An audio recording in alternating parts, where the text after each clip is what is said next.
Bom, então vamos lá falar um pouquinho sobre a neurobiologia da dor, tá? Então a gente vai ver um pouquinho aí do que é a dor de modo mais geral, a parte da fisiologia, um pouquinho da história dela também e os fatores que estão associados à dor, tá? Então a dor, na nossa sociedade, no ser humano, ela é uma sensação que já acompanha a gente há muito tempo. Então lá na antiguidade a gente já tinha a dor presente. Só que naquela época as pessoas achavam que a dor estava relacionada principalmente com castigo, tá? Então lá na antiguidade a dor ela era interpretada, né? Ela era considerada um castigo dos deuses. Então se você fazia alguma coisa errada, se você não tinha boas condutas, você era castigado com a dor. E aí lá por volta de 1600 a gente tem o Descartes, que era um pensador ali da época, né? Um filósofo, Descartes, e ele propôs uma teoria, né? Ele tinha a teoria do dualismo, se eu não me engano é esse o nome, tá? Não vou lembrar de cabeça aqui, mas ele tinha a teoria do dualismo, que seria o quê? Basicamente o ser humano, né? Ele era formado ali por duas partes, né? O corpo e a mente. A gente tinha a mente e o corpo. E aí tem até aquela imagem, né? Que todo livro da dor traz ali no início, na parte da introdução, que tinha um carinha lá relando na fogueira, e você tinha aqueles ductos que levavam a informação até a mente, né, até o cérebro, e tinha ductos que traziam ali uma resposta. Tá? Então, foi Descartes que propôs isso lá em 1600. E aí, a dor, ela era uma resposta, né, ela era interpretada, era uma resposta da mente em relação ao estímulo do corpo. Né? Então, ela avisava, ela alertava que tinha algo errado com o corpo, beleza? Então, isso aqui só para a gente introduzir um pouquinho, né, desse conceito de dor aí. Mas e hoje, né? Se a gente for pegar aqui na nossa atualidade, a nossa, a nossa nova era, né? Hoje em dia a gente já vive uma era moderna da dor, tá?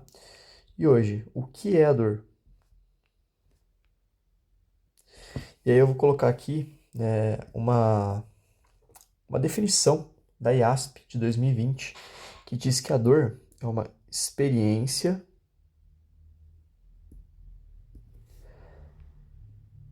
desagradável, sensorial ou emocional, podendo estar associada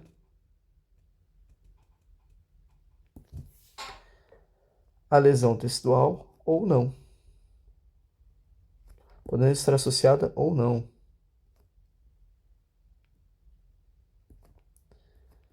à lesão tecidual. Então essa definição aqui, né, ela é da IASP e ela é de 2020.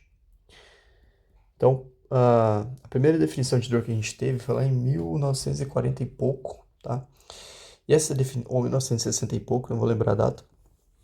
E ela durou até 2020, quando lá em 2020, depois de vários avanços, né, ali em relação aos estudos da dor, com todos os novos artigos que foram surgindo, eles alteraram a definição da dor.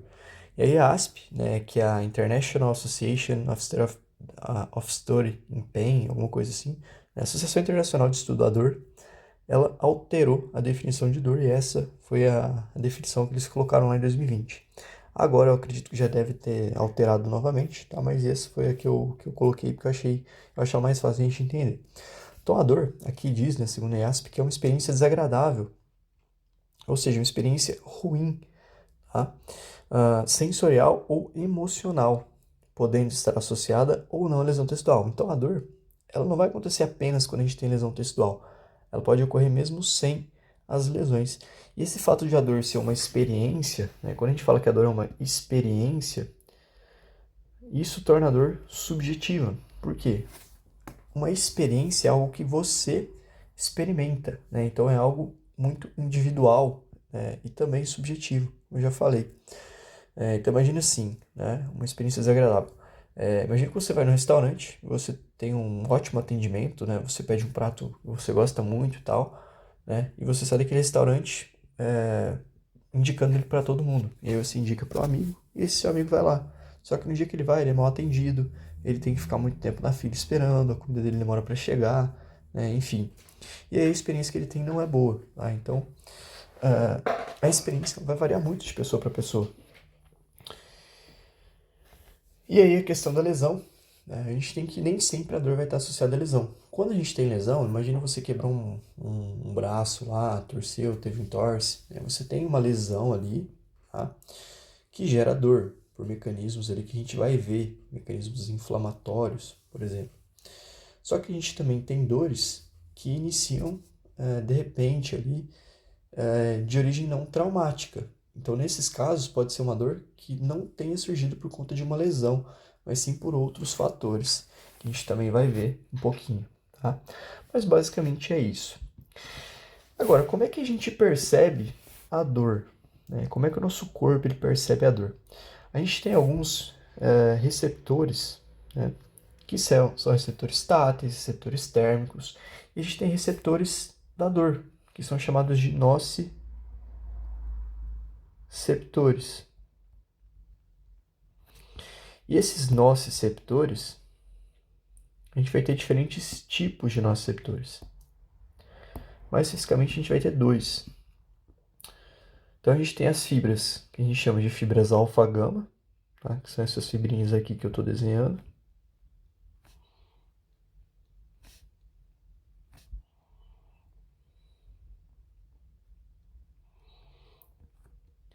Só lembrando que esses nociceptores também são chamados de terminações nervosas livres, certo? Então a gente tem esse aqui, que é o alfa-delta, né? E ele é um nociceptor mielinizado. Então ele é bem fininho, mas ele tem uma bainha de mielina. E aí esse receptor, por conta dessa característica dele, né, ele vai ser um receptor que ele consegue transmitir uma mensagem de uma forma mais rápida, né? Então ele é um nociceptor mais rápido. E o limiar dele é mais alto. Então ele também vai ter um limiar alto para ele disparar, beleza? E aí a gente tem também aquele outro nociceptor, que são as fibras do tipo C. Elas são bem fininhas, elas são desmielinizadas, elas não têm aí a bainha de mielina. Então elas são fibras mais lentas. Só que, em contrapartida, elas vão ter um baixo limiar de disparo, tá? Então lembra que o limiar é o quê? Eu tenho lá, né? Gráficozinho de limiar. Isso aqui é o meu limiar, o que eu preciso para mim atingir o potencial de ação. Isso aqui é a fisiologia básica. E aí eu vou tendo... Opa! Deixa eu... Deu uma bugadinha aqui. Então eu tenho lá o meu limiar, né? E aí eu tenho pequenos estímulos. E aí, conforme esses estímulos vão aumentando, chega um momento que eu atinjo esse limiar. E acontece o quê? Potencial de ação. E aí eu sinto, né, eu tenho um estímulo sendo mandado lá para o meu sistema nervoso, tá? A gente vai ver isso melhor. Então, essas fibras do tipo C, elas têm um limiar mais baixo. Então, imagina que o limiar delas está aqui, certo? Basicamente seria isso. E a gente tem que essas fibras alfa-gama, elas são fibras que estão relacionadas mais com estímulos mecânicos e térmicos. E as fibras do tipo C, elas também são chamadas de fibras multimodais. Elas vão estar mais relacionadas com estímulos ali químicos, tá? E esses nociceptores, eles vão estar localizados em vários tecidos. Então a gente vai encontrar eles nas nossas vísceras, por exemplo, né? Então nos nossos órgãos ali, tem lá fígado, sei lá, pâncreas, rim, né? Então nas vísceras. A gente também vai encontrar esses nociceptores nas nossas articulações,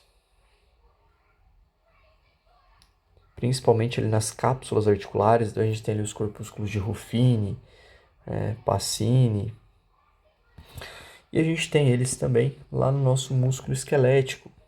Então a gente também tem receptores ali musculares, certo?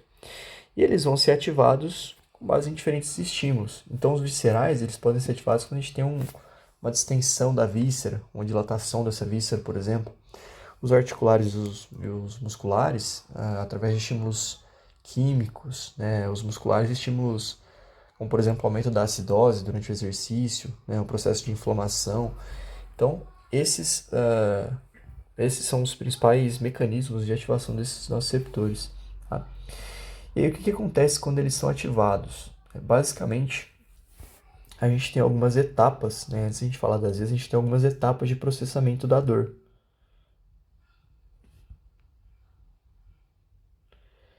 As etapas de processamento da dor consistem basicamente em 5 etapas. Então, primeiro a gente tem a transdução, depois a gente tem a transmissão, o processamento,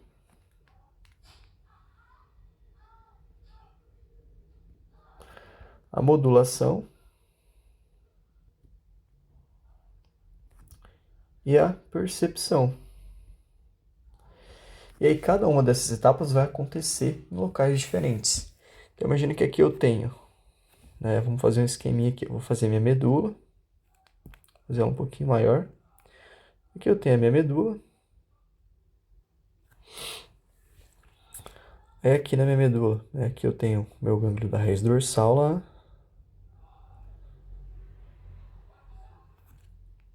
Vou fazer só de um lado, enfim.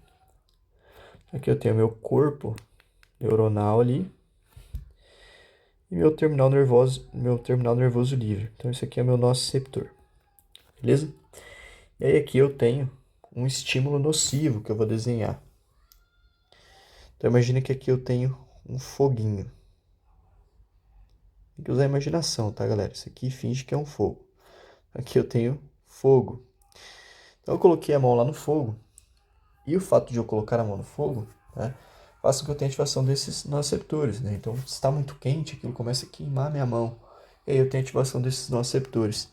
E aí eu vou ter o quê? Esse fogo ele se torna um estímulo nociceptivo, um estímulo nocivo. E aí eu vou ter a ativação desses nociceptores. Essa ativação, para que esses nociceptores eles conduzam essa mensagem, né? O que vai acontecer? Eu tenho ativação do nociceptor, ele vai lá na medula e ele vai se comunicar, ele vai ativar ali um interneurônio lá na medula, certo? Um neurônio de segunda ordem lá na medula. E aí esse neurônio de segunda ordem, ele vai mandar uma mensagem lá para o meu sistema nervoso central, isso aqui de modo mais generalista, tá? Vou desenhar aqui. Lá no tálamo, se comunicando com outro neurônio de terceira ordem, que vai mandar uma mensagem. Deixa eu fazer isso aqui um pouco maior. Pera aí. Aí. Isso aqui é o meu sistema nervoso central, meu encéfalo. Então aqui eu tenho minha medula, esse neurônio de segunda ordem, vai mandar uma mensagem lá pro meu tálamo, que é uma estrutura que eu tenho lá no meu sistema nervoso central, e o meu tálamo vai mandar essa informação ali, se comunicar com o neurônio de terceira ordem, vai mandar essa informação até o meu córtex somatosensorial. Tá? Então essa informação chega no meu córtex sensorial. Tá, esse aqui eu fiz o resumo geral, agora eu vou explicando. Então a primeira coisa que acontece é a transdução desse estímulo nocivo. Tá? Então o que seria essa transdução? Então, imagine que lá no meu botão axônico, né, lá no meu terminal axonal, nesses terminais nervosos, a gente tem lá, vou fazer assim para ficar mais fácil de entender. Eu tenho lá minha membrana, né, e eu tenho receptores. Esses receptores são receptores que a gente chama de receptores VR1, né, esses receptores do fogo aí. Então a gente tem tipos específicos de receptores. Tem os TPR, tem VR1, tem vários outros. Né? Mas imagine que eu tenho aqui esse receptor, que a gente vai colocar ele aqui como sendo o receptor VR1. Tá? O que acontece? Esses receptores que ficam lá nesses terminais nervosos, eles podem ser ativados por alguns estímulos. Então, por exemplo, o acúmulo de íons H+, podem ativar esses receptores. O calor pode ativar esses receptores.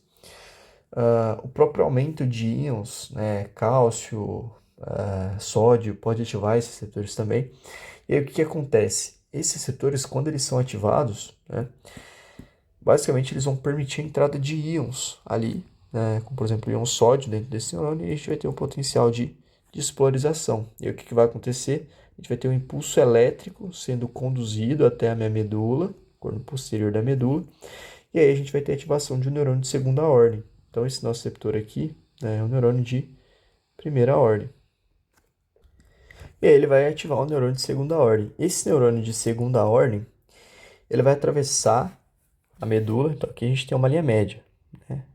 Então ele vai atravessar a medula e ele vai conduzir esse impulso através desse corno ventrolateral rostral. Aqui a gente falou ventrolateral anterior. Então ele vai cruzar, vai vir aqui nesse corno anterior e vai conduzir esse impulso até o tálamo, através de diferentes tratos, né? Então eu não vou falar aqui o nome dos tratos que a gente vai ver depois. Mas a gente tem esse impulso chegando lá no tálamo e aí a gente vai ter a comunicação, né? O tálamo é como se fosse um portãozão. Tudo que chega no sistema nervoso central, tudo que chega no nosso encéfalo, passa pelo tálamo e aí o tálamo vai e redireciona para a área específica que tem que chegar esse sinal. E aí esse sinal da dor ele vai ser mandado lá para o tálamo e do tálamo vai para o córtex somatosensorial e para outras áreas, beleza? Que outras áreas são essas? Várias outras. Mas uma delas, por exemplo, a gente pode citar aqui já sistema límbico, tá? Só para a gente antecipar algumas coisinhas ali. Mas basicamente é isso, tá? Então aqui a gente tem o processo de transdução desse sinal. Aí aqui a gente vai ter o quê? Tudo isso aqui, né? A gente tem a transmissão através dos neurônios ali, primeira, segunda e terceira ordem. O processamento e a modulação vão ocorrer aqui na medula, né? Então aqui a gente tem o processamento e também tem a modulação. E essa modulação a gente vai abordar ela depois, tá? Mas basicamente a gente tem a modulação descendente, né? Que vai ocorrer ali para regular esses estímulos dolorosos que chegam no sistema nervoso central. E aí quando esse sinal chega lá no meu córtex, eu vou ter a percepção e aí eu tenho aí a sensação da dor, beleza? Então, de modo bem resumido, essas são as etapas de processamento da dor. Continuando, a gente vai falar um pouquinho sobre os caminhos ascendentes da dor agora. Então, a gente já viu, né, que esse impulso ele vai ser conduzido até o sistema nervoso central. Só que por onde ele vai ser conduzido, né? Quais são os tratos específicos que vão levar?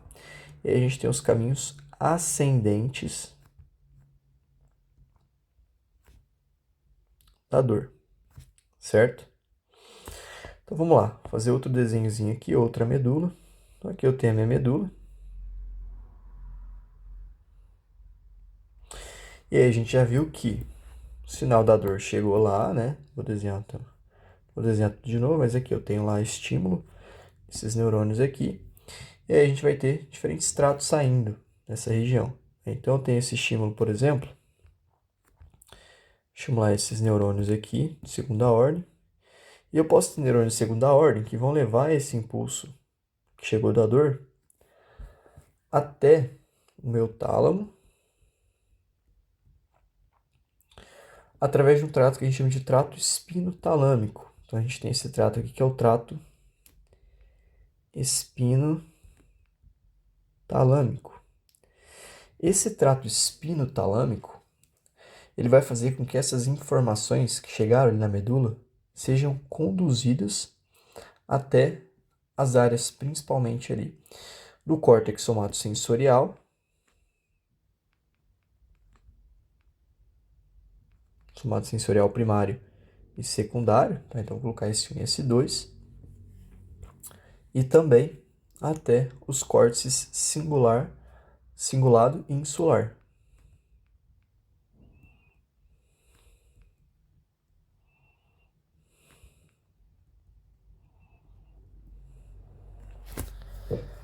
E aí a gente tem que esse trato espinotalâmico, qual é o nome dele? Espinotalâmico. Então ele sai da nossa medula espinal, ele vai até o tálamo. Ele vai estar relacionado com a nossa percepção da dor. Então, principalmente a percepção, que a gente chama de sensório discriminativa. A dor sensório discriminativa. Então é aquela dor mais sensorial. Então, através desse trato espinotalâmico, a gente consegue saber, por exemplo, o local da dor, né? Então, onde é que está doendo, o tipo da dor. Então, se é uma dor em queimação, se é uma dor como se fosse uma pontada, uma agulhada, né? E também a questão da intensidade da dor. Então, o trato espinotalâmico ele vai nos fornecer essa informação ali sensório discriminativa em relação à dor, beleza? E aí a gente tem também outros tratos, como por exemplo os tratos espino-paraquidotal amidaloide e o trato espino-paraquidotal hipotalâmico, que vão levar essas informações até o tálamo e de lá elas vão ser redistribuídas principalmente aqui para os nossos córtex insulares cingulado, beleza? Então esses dois tratos aqui, eles são os tratos espino, vou resumir, né? Espino amidaloide e o espino hipotalâmico. Eles vão levar essas informações até a amígdala ali, a região da amígdala, córtex insular, cingulado, né, e também o hipotálamo. E aí esses tratos vão estar relacionados principalmente com as informações, né, com a nossa percepção ali, e o componente afetivo emocional e afetivo motivacional.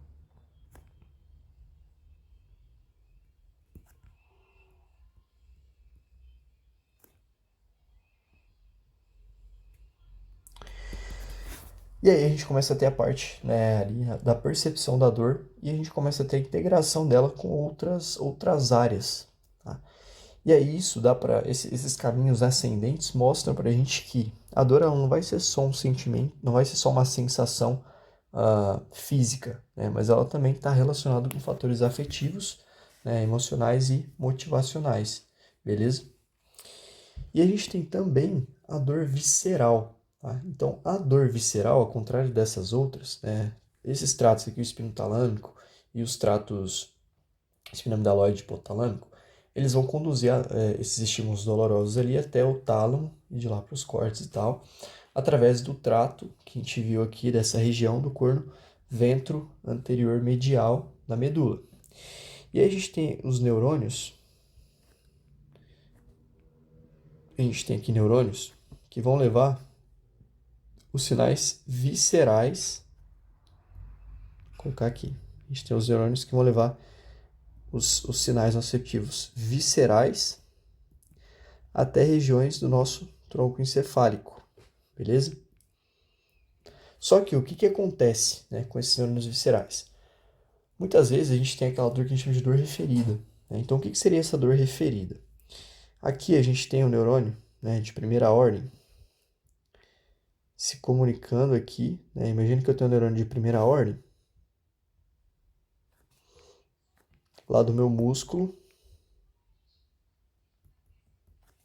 E aqui eu tenho o neurônio de primeira ordem visceral. Sei lá do meu rim. E esses neurônios, eles vão se comunicar com o mesmo interneurônio. E aí, quando esse neurônio aqui, o visceral, ele se comunica com esse interneurônio, eu posso ter uma confusão aqui, né? E essa informação, esse estímulo visceral, provocar uma dor, né? Ser transportado até o córtex somatosensorial e tal, e provocar uma dor do tipo sensório discriminativa. Então, eu posso ter uma dor, por exemplo, de uma pedra no rim, sendo refletida lá na minha região lombar. Tá? Então, a gente tem a dor que a gente chama de dor referida, que é aquela dor visceral.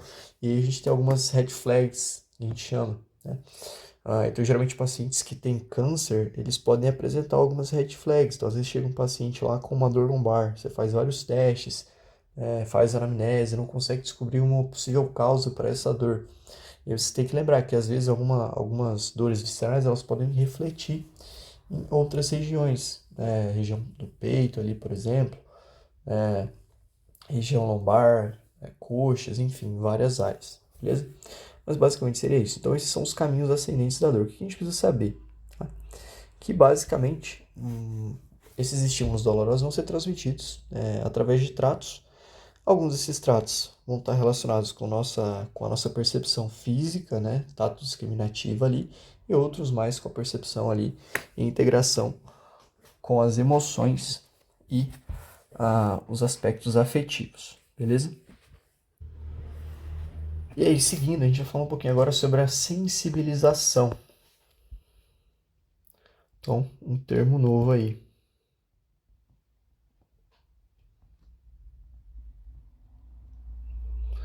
E aí, o que seria essa sensibilização? Tá?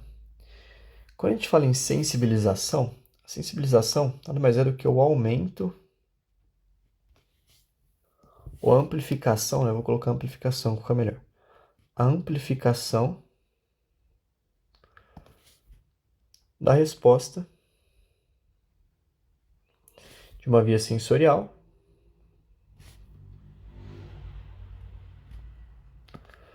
mediante o estímulo.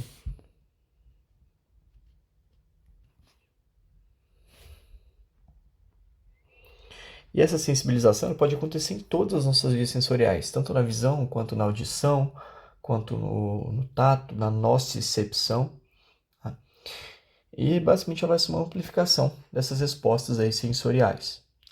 E a gente tem também o contrário da sensibilização. Eu vou só colocar aqui para a gente ver, que é o que a gente chama de habituação. Então, o que é habituação? Habituação é a diminuição da resposta frente a um estímulo, ou a habituação mesmo, né? Você se acostumar com aquele estímulo e não perceber ele. Nós vamos colocar aqui que é a diminuição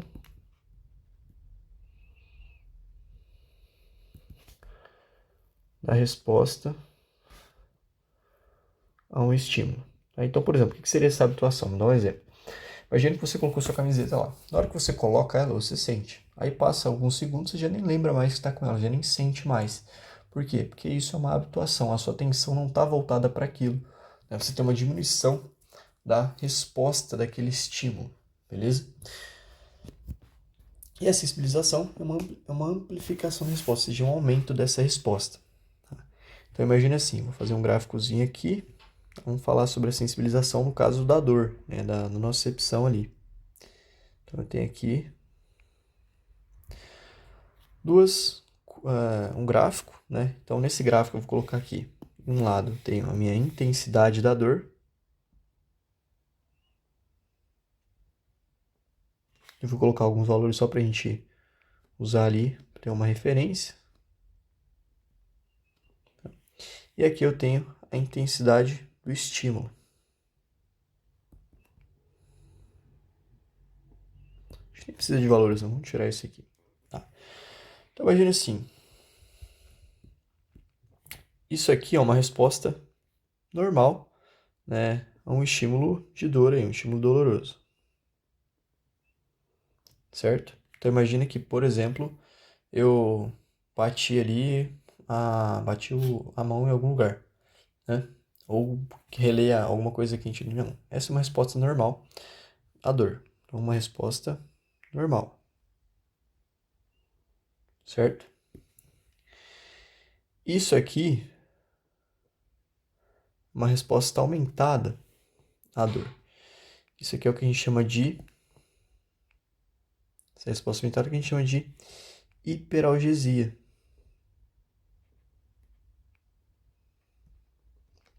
Então aqui eu tenho uma resposta normal. Né? Quando eu tenho um tecido intacto, né? Imagina que eu tô com a minha mão lá, aí eu fui e queimei minha mão. Ou bati minha mão. Eu tenho uma resposta à dor, aquilo vai doer. Agora, quando eu tenho uma lesão, vou colocar aqui no caso, imagina que eu tenho uma lesão. Quando eu tenho uma lesão, qualquer estímulo que eu dou, né, mesmo que seja um estímulo menor, ele vai gerar uma hiperalgesia. E aí a gente tem também uma outra situação, que é a alodinia. O alodínia, né?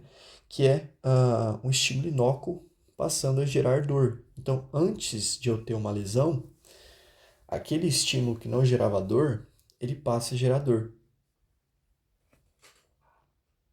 Então, o que seria a sensibilização, né? Que ocorre ali, por exemplo, quando eu tenho uma lesão tecidual. Então, no caso de, sei lá, um entorse de tornozelo, vai ser o aumento, a amplificação dessa resposta. Então, eu tenho mais disparos ali ocorrendo, eu tenho um aumento da sensibilidade daqueles receptores que vão começar a disparar mais, e aí eu tenho mais dor. Então, uma situação de dor normal, ela fica muito aumentada, e eu tenho uma hiperalgesia, ou seja, eu tenho muita dor.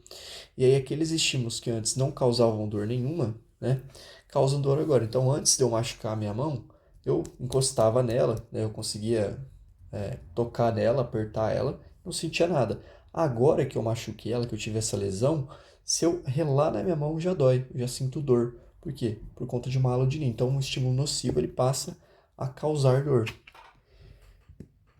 Então depois que a gente tem a lesão, o que acontece? A gente tem uma diminuição dos limiares de dor. Então os limiares de dor eles ficam mais baixos. E aí eu tenho mais disparos dos meus nociceptores e aí eu tenho mais dor. E aí em relação à sensibilização, a gente vai ter dois tipos de sensibilização. Essa hiperalgesia, ela é uma sensibilização mais periférica, né? Então a gente tem a sensibilização, vou colocar aqui. A gente tem dois tipos. A gente tem a sensibilização periférica, que vai ocorrer ali no tecido lesionado, no local em que houve, né, a lesão tecidual, certo? Então, imagina que eu tive lá minha lesão,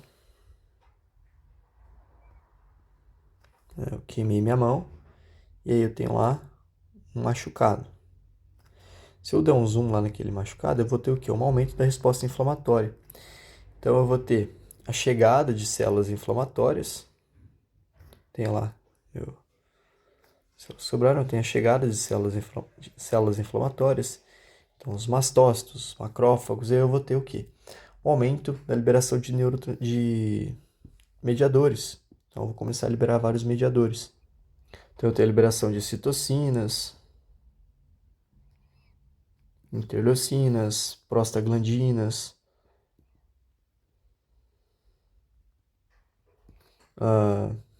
enfim, glutamato, né? Eu tenho liberação de vários mediadores de modo geral. Substância P, né? E esses mediadores, eles vão fazer o quê? Eles vão se ligar a esses receptores que a gente já viu lá em cima, né? Aquele processo de transdução. E aí a gente vai ter o quê? Um aumento desse limiar. Eu vou ter mais disparos ocorrendo. E aí qualquer estímulo que eu dou aumenta esses impulsos. E aí eu gero essa hiperalgesia. Beleza? Então é isso que acontece no caso da sensibilização periférica. Então ela vai gerar uma hiperalgesia local.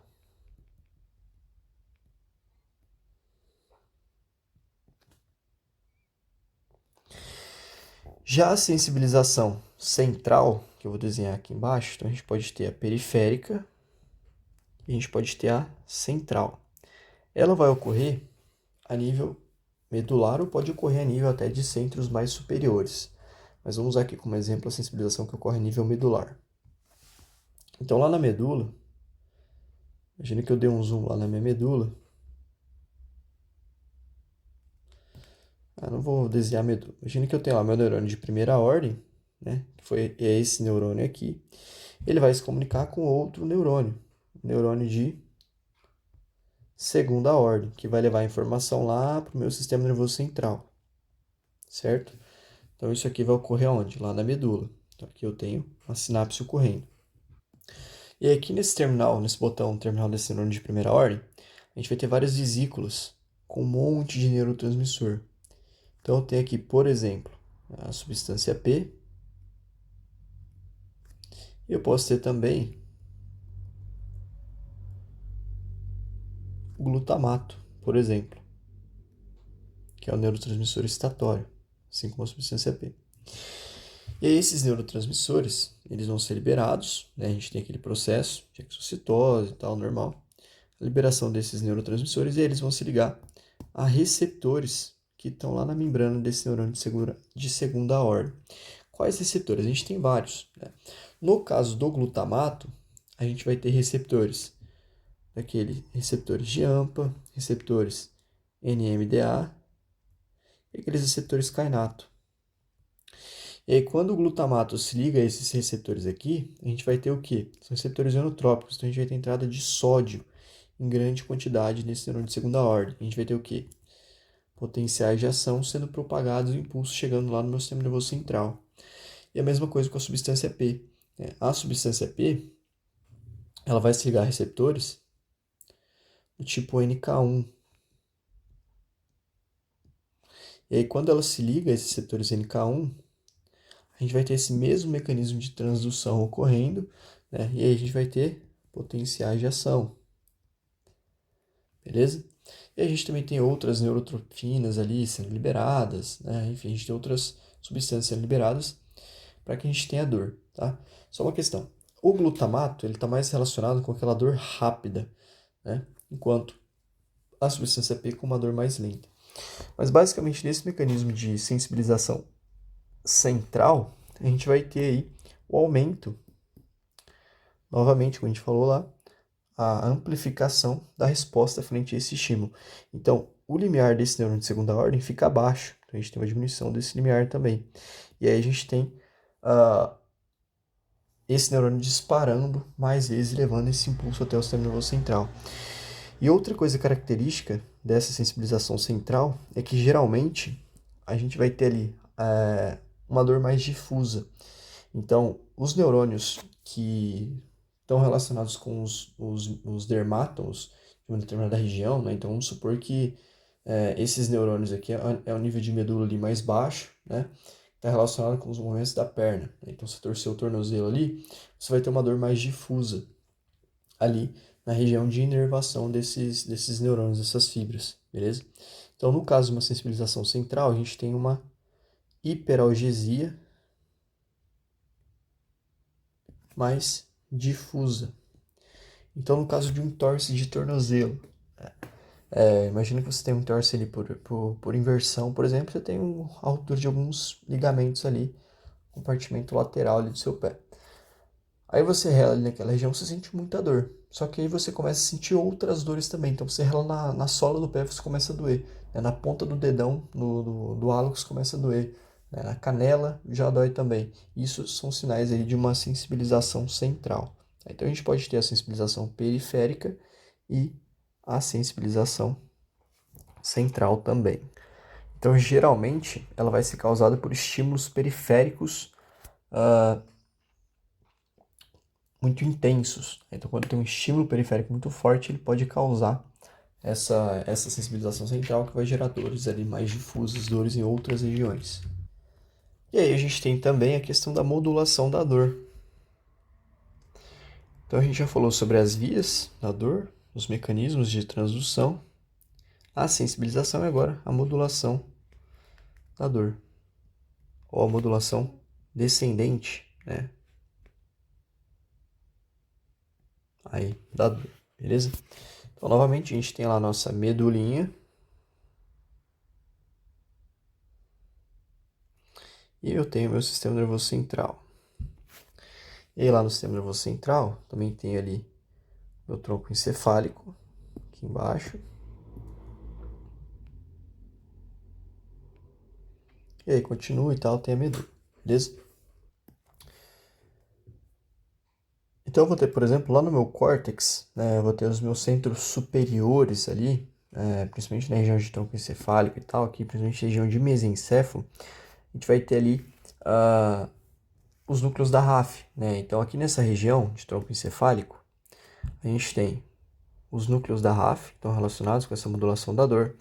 A gente tem a substância cinzenta paraquedutal, a gente tem a medula ventromedial rostral, vou colocar aqui, então, substância cinzenta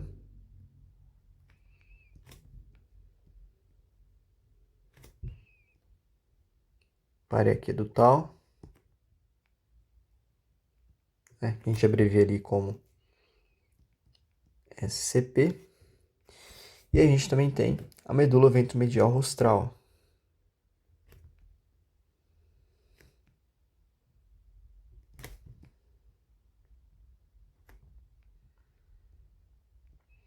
MRV. Beleza? Então são estruturas aqui na região troncocefálica, né? A substância cinzenta paraquedutal fica mais ou menos encéfalo e a medula ventromedial rostral fica na região da ponte ali. E aí, basicamente, né, essas áreas elas vão enviar projeções até a nossa medula. Então eu tinha lá meu neurônio de primeira ordem se comunicando com o neurônio de segunda ordem, que vai levar informação lá para o meu sistema nervoso central, né? E aí o que vai acontecer? Essas projeções descendentes, elas vão atuar de forma inibitória. Então aqui eu tenho esse meu neurônio de primeira ordem liberando neurotransmissores e ativando o neurônio de segunda ordem, que vai mandar o impulso lá, certo? Só que essas projeções descendentes, o que elas vão fazer? Elas vão atuar de forma inibitória. Então a gente vai ter liberação aqui de neurotransmissores inibitórios, tanto impedindo que esse estímulo seja liberado, né, inibindo esse neurônio de primeira ordem, e também inibindo esse neurônio de segunda ordem, beleza? Através da liberação de GABA, por exemplo. E o que essas vias descendentes também fazem? A gente tem aqui, né, também a gente não pode esquecer, que a gente tem os interneurônios. Então eles também vão ativar interneurônios, que são aqueles neurônios que fazem as sinapses, né, que transmitem ali os impulsos entre o neurônio de primeira ordem e de segunda ordem. Então eles também vão estimular esses interneurônios a fazerem ali a inibição dessas vias, beleza? Então, de modo geral, né, que a gente tem que entender essas vias de modulação descendentes. A gente vai ter a liberação de neurotransmissores inibitórios que vão impedir com que esse sinal, né, eles vão meio que fechar aqui, impedir com que esse sinal aferente chegue lá ao sistema nervoso central para que interprete a dor. Então, a gente não vai ter sinal de dor chegando ao sistema nervoso central, beleza? Essas aqui são as vias de modulação descendente. E aí, lembra que a gente falou que a nocicepção, né, ela vai existir sempre, só que a dor nem sempre vai existir? Exatamente por isso, né? Então, essas vias, elas estão ocorrendo também, modulando a dor a todo momento. Só que chega uma hora que se o estímulo desse neurônio de primeira ordem, ele é muito grande, né, o que acontece? A gente tem a somação dos potenciais de ação. Então, se eu tenho mais estatórios do que inibitórios, eu vou ter o potencial de ação sendo transmitido. Se eu tenho mais estímulos inibitórios que excitatórios, eu vou ter a inibição do neurônio. Então, no caso, quando eu tenho um estímulo muito forte, né, um estímulo grande, a gente vai ter esse sinal nociceptivo, né, ali, os neurotransmissores excitatórios em maior quantidade. E aí esse impulso vai chegar no sistema nervoso central. Tá? Agora, estímulos sensoriais normais, estímulos pequenos, eles são regulados ali, a gente não tem nossos receptores sendo ativados, beleza? Mas basicamente seria isso aí. Então, essas são as vias aí de modulação da dor. E aí, dentro dessas vias, a gente tem as endorfinas, né? Então, a gente tem o nosso sistema opioide, que vai atuar nessas vias descendentes. Sistema opioide, só para a gente citar ele. Então, o que são esses opioides? Os opioides, eles são químicos, né, produzidos ali, liberados pelo nosso sistema nervoso. São substâncias endógenas, né, opioides endógenos. Então, eles são liberados, eles são tipos de endorfinas, né, endorfinas, encefalinas, beta-endorfinas, a gente tem vários tipos. Então, eles são liberados ali quando a gente tem, né, por exemplo, durante a prática da atividade física. E esses opioides, eles se ligam a receptores opioides, e eles conseguem fazer a inibição dessa nocicepção. Eles conseguem diminuir essa nocicepção, essa transmissão do estímulo doloroso, esses potenciais de ação dolorosos. E aí, eles promovem analgesia. Então, eles são muito utilizados, por exemplo, em pacientes que têm câncer, né? Então, que têm dores muito fortes. A gente faz ali, eles fazem a utilização dos opioides de forma exógena, né? E aí esses opioides, eles vão meio que modular essa dor, eles vão diminuir essa dor, tá? E aí agora a gente vai falar um pouquinho mais, para a gente fechar, já chegando nos finais, sobre os aspectos mais gerais da dor. Então, a gente fala um pouco sobre a parte da neurobiologia, da neurofisiologia da dor, mas a dor, ela vai estar muito relacionada, né? A dor, a percepção da dor, ela está muito relacionada com o contexto em que a gente está inserido, certo? Com a situação, por exemplo. E aí a gente tem a emoção e a cognição inferindo diretamente na nossa percepção de dor, certo? Então imagina assim, né, quando a gente fala de contexto. O contexto ele vai ser muito importante na modulação dolorosa. Por quê? Imagina, por exemplo, um atleta, né? Um atleta, quando ele está no meio de uma prova, um atleta olímpico, por exemplo, está correndo lá tal, aí ele vai e torce o pé. Ele continua correndo, ele não para de correr. Vamos imaginar a situação. Então o cara está correndo lá, torceu o pé, ele vai continuar correndo, terminar a prova. Depois de terminar a prova, daí que ele vai tratar o pé, ver o que aconteceu, né? Naquele momento que ele torceu o pé, aquele atleta que estava no meio de uma prova, ele não vai sentir dor. Por quê? Porque ele se preparou muito tempo para aquela prova, então não vai ser qualquer coisa que vai tirar ele de lá. Ele está no contexto em que ele precisa terminar aquela prova, ele precisa dar o melhor dele, ele não está prestando atenção naquele pé que ele acabou de torcer. Ou então, para ficar mais claro, imagine um indivíduo correndo de um touro, né? Então tem um touro correndo atrás de uma pessoa. Esse cara que está correndo do touro, imagine que o touro deu uma chifrada na perna dele e machucou a perna dele. Ele não vai nem sentir aquele machucado agora, ele vai continuar correndo até ele conseguir ali se livrar do touro, porque ele precisa sobreviver.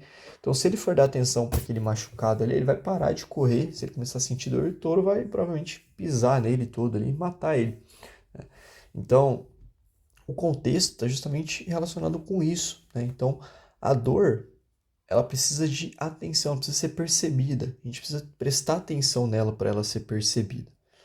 E aí esses componentes que eu coloquei aqui, emocional e cognitivo, né, a cognição vai estar relacionada com várias coisas. Tá? Então a cognição está relacionada com a nossa atenção, com as nossas crenças, né, então aquilo que a gente acredita, com a nossa linguagem, por exemplo, com as nossas tomadas de decisão, planejamento, que a gente chama de funções executivas.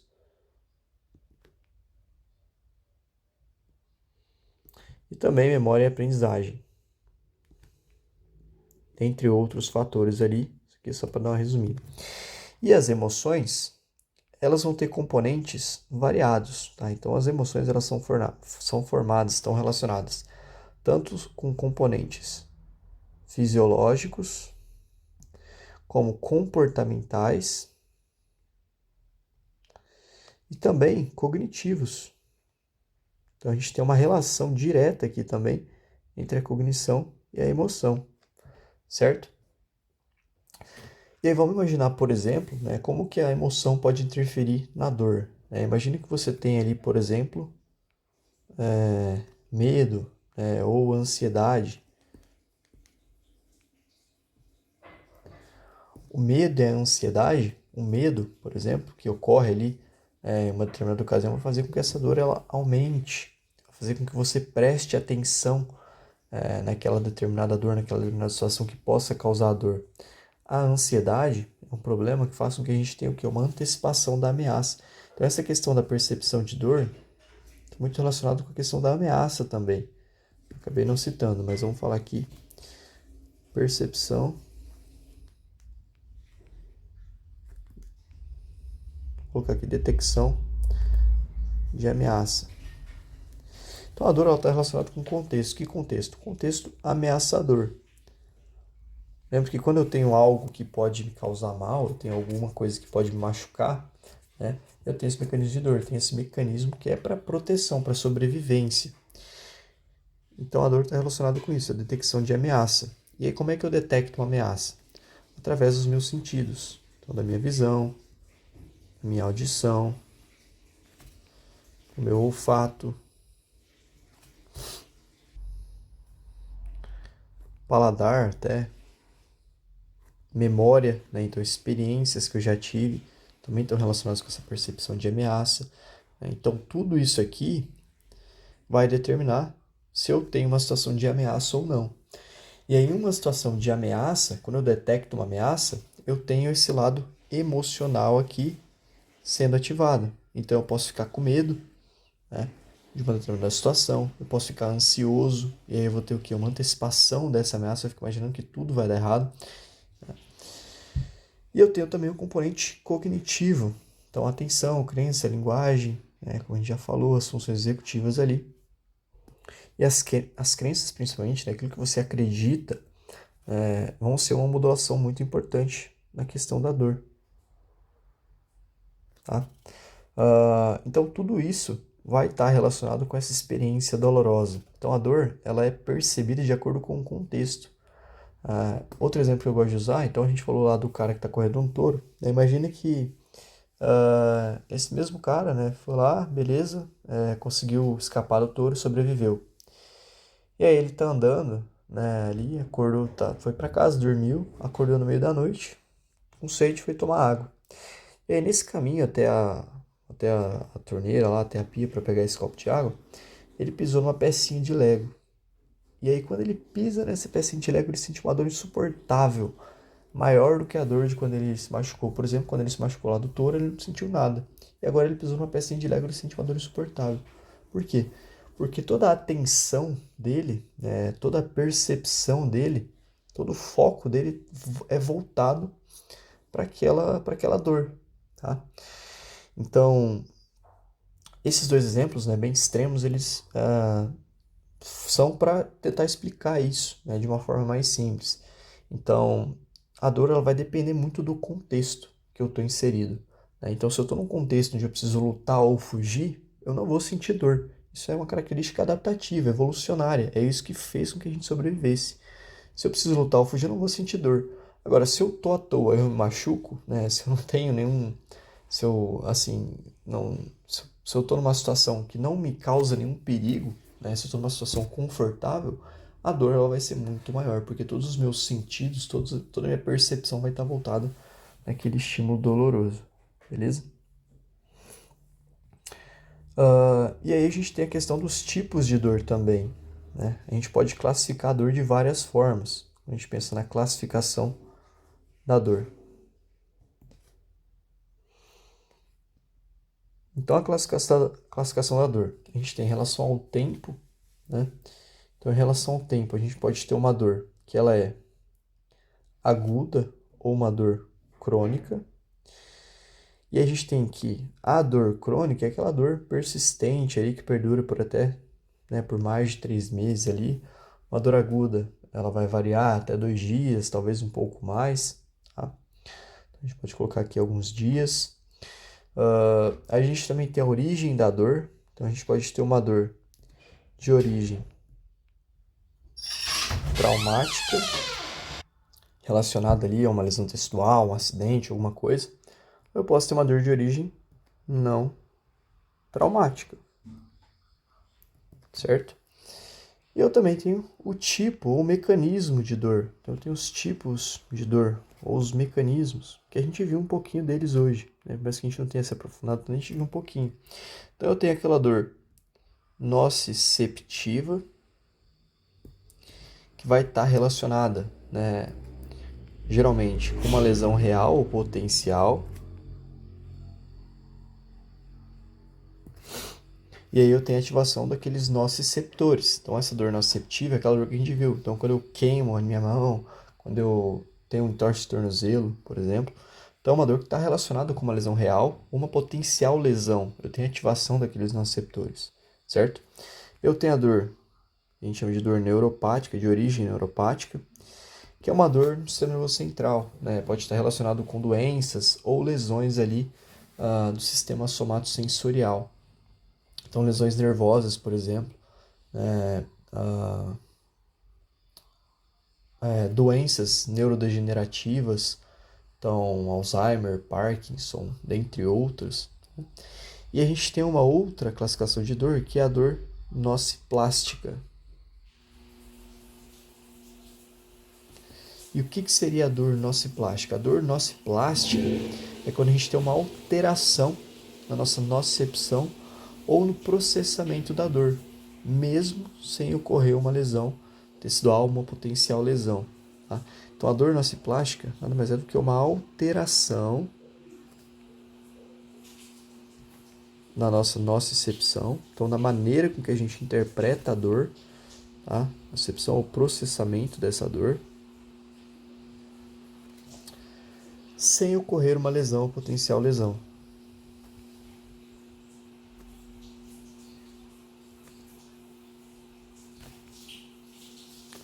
Então essa dor nociplástica não vai ser sempre, né? Não é que ela tem relação direta com a dor crônica, Mas a gente tem muitas dores crônicas que acabam sendo, né, se tornando dores nociplásticas, que são dores nociplásticas, né? Por quê? Imagine que você tem uma lesão ali, né, e aí no começo você tem essa dor nociceptiva. Só que com o passar do tempo, né, você acaba tendo adaptações naqueles mecanismos de processamento da dor, certo? E aí você tem uma alteração no mecanismo de nocicepção ou nesse processamento da dor que acontece lá no seu sistema nervoso central. Então pode ser nas vias descendentes, por exemplo, né, uma alteração naqueles tratos descendentes, uma alteração ali na comunicação neuronal, enfim, né? E isso pode levar a essa dor nociplástica, que é uma dor que ela vai continuar ocorrendo ali, vai continuar surgindo, mesmo sem uma lesão ou mesmo sem um potencial de lesão.